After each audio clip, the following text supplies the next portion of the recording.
Hey, how you doing, everyone? Elliot Hammond here, checking in, sitting here with my drumsticks.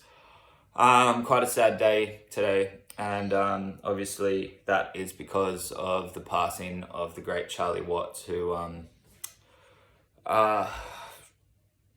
it's hard to begin really to talk about his influence on me personally. I mean, I've had the pleasure of seen Charlie play a handful of times live, but also, I mean, I grew up with that music. That's, without sounding like a cliche, literally been like a backbeat to my life. And as a drummer myself, I don't know if you guys know that, but when I'm not doing the Delta rigs, usually that's what I'm doing, drumming. That's kind of a big part of my life, and Charlie Watts was a huge part of that, with just honing in on my stylistic sound as a drummer, which is something that I want to talk about today, and I hope I don't get too carried away or psyched up about it, because it is something that I'm quite passionate about, but obviously this is like quite a tailored conversation. So if you're a drummer, listen up, you might learn something, especially if you're a young drummer. If you're not a drummer, this might get a little bit boring, but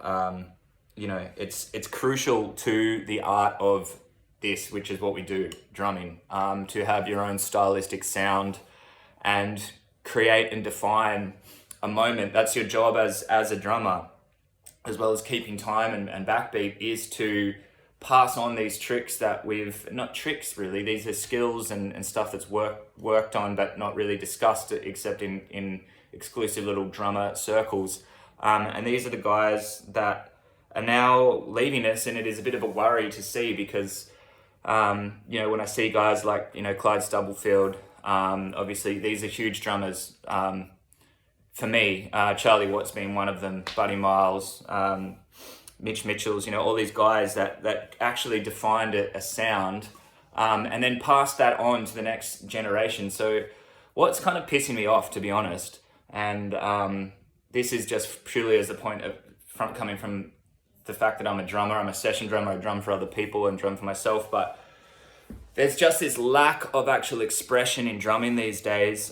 People might want to blame the bands, they might want to blame the producers. I personally don't. I blame you, the drummers out there, for not creating your own style, thinking inventively enough, listening to this stuff that's been passed down, and actually coming up with something. Like your job, yes, is to keep time and to disappear, but we have these great moments in musical history where drummers have been crucial to that, and there's only a handful of guys still doing that now. The guys that are doing it, they know who they are. Like they're these are guys that actually set up stuff. Like, for my example is, okay, let's talk about Adrian Young for No Doubt.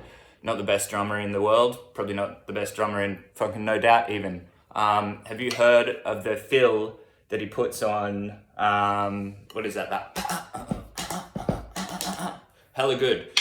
That is fucking style and flair. That's a direct use of syncopation and these rhythms that he's taken from this reggae rocksteady style and influenced it and created his own sound. Like, these guys they're still around. You might think that, Chad Smith, for example, yes, you might think Chili Peppers are a corny band, but Chad Smith has his own stylistic sound that he has taken from listening to these guys and actually found something new and creative. And most of y'all, and you know who you are as well, I'm not even going to get into it, aren't doing that shit. There's a lot of people that are still doing that shit. We've got like Michael Hayden from I've Never Met This Guy, the Matt Corby record. That's a stylistic drum sound. That sounds fantastic. I'll put ourselves in that same camp. The Delta rigs, when you heard Supersonic Casualties in 2016 come on the radio, that instant drum sound, there's still room for that in a pop song. You guys just aren't thinking about it properly. You're listening to producers, you're listening to the same rehash shit that you've been probably, frothing off over for the last 4 years. Like, think outside the box a little bit and get stylistic. There's so many more. Cody Nielsen, Unknown Mortal Orchestra, Lee Fisher down in Melbourne. The list goes on. I could sit here and talk about, drummers that are doing it right, but I think those guys, they've got no problems. They're already carrying on this legacy. My issue is for the drummers that are coming up and coming. Listen to that shit. Go back and listen to that shit properly. Figure out what they're doing. There's still guys around. you know, where do you think, like Charlie Watts, for example, getting back to him, Ain't Too Proud to Beg. I know you wanna leave me. And then you've got fucking, you know, what is that, 15 years later? B-52s, Love Shack. Fucking hell. Charlie Drayton. Yes, there he goes. Same shit, passing it down. It's a signature fill. You know that shit. That's B-52's Love shit. Sorry, that's B-52's Love Shack shit, which you know. As soon as you hear the fill, you know it. That's what these drummers are doing. This is the next generation of drummers. This is the role of people like me, but also the next people coming up, to figure this shit out, do the homework, and put in the work.